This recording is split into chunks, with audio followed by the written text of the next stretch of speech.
How to make your app successful. You want to get out there and take over the market. How do you do it? Hello, softwarepreneurs, and welcome back to Swattage, the Software Innovation Lab. If you're new here, my name is Dale Richards. I'm a software innovator from Salt Lake City, Utah, and I love making software that changes the world. I'm building a SaaS product from concept to cash, and I'm taking you with me for the ride. If you want to change the world, build apps, grow your SaaS business, and make money doing cool software entrepreneur-related stuff, start now by subscribing and hitting the bell. So I want to share some thoughts about how to get traction for your app when you go to market. And by traction, I mean people downloading your app, using your app, really getting a lot of market traction, as we say. And so in order to get traction, I want to suggest 3 ideas for you to consider. The first concept is to make sure that you're meeting a market need. No one wants to spend lots of money designing or building an app and then releasing it and then just nobody uses it. That's a real downer, especially when you put in a lot of money, time, and work. It's like when you walk out into the desert and you pour water into the desert sand, nothing happens, nothing grows. It just your whole investment just gets sucked up and you lose it. You don't want that to happen. So one way that we can address that is by making sure that we have a good market fit and a compelling value proposition. Now, if you want to learn more about how to create a compelling value proposition, you can check out this playlist on the value proposition canvas. We've been talking about value proposition for several months here on this channel. So if you are new and you haven't seen those videos on value proposition, go check them out. Another factor in making your app successful is adapting and iterating to your user base. And what do I mean by adapting and iterating? Well, when you make an app, you have lots of different people with different brains and different pathways in their brains using your app, and so they're going to respond to your app differently. And what you want to do is to get really good feedback from your user base in terms of how they use the app, what they really need your app to do, and then make your app do those things. What we don't want to do is just assume that we know what the market needs or what the user needs, and we build that and we release that, and then it doesn't meet that need and people stop using the app. And I can speak from personal experience. We built an app about 2.5, 3 years ago. It was kind of a project management app that showed companies all the different projects that were in flight. And I announced this beta and people said, oh yeah, I want to be in the beta. So I solicited these people to come in and be in our beta test group.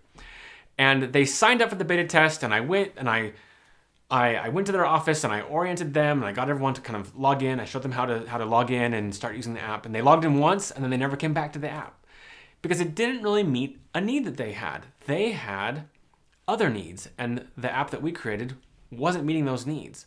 So when you're building an app, you want to iterate, meaning you want to go through multiple cycles of testing different features and attributes for your application. Sometimes we think, I'm going to create this app, and I'm going to release it, and it's going to hit the market, and it's going to go big. Well, that's not really what happens, especially when you're innovating. There's a lot of testing and iteration that happens kind of below the radar. In fact, I want to share with you an excerpt from an interview that I did recently for a friend of mine, Dr. Sunnie Giles, author of The New Science of Radical Innovation. Listen to what she has to say. This is the paradox of innovation, is that right before before the dramatic uptick happens, there's a lot of activities. There are a lot of activities that are happening under the radar screen, and a lot of activities are what you just mentioned, the profuse learning.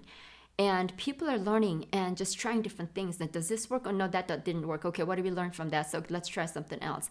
So all of that learning activity happens, and while it's happening, you are not seeing the results of it because those things are building a momentum under the radar screen, under the radar, because people are learning, and in the process of learning, they're designing experiments, and those things a little bit of a time. There's a lag between the learning and then how the learning manifests itself into innovation.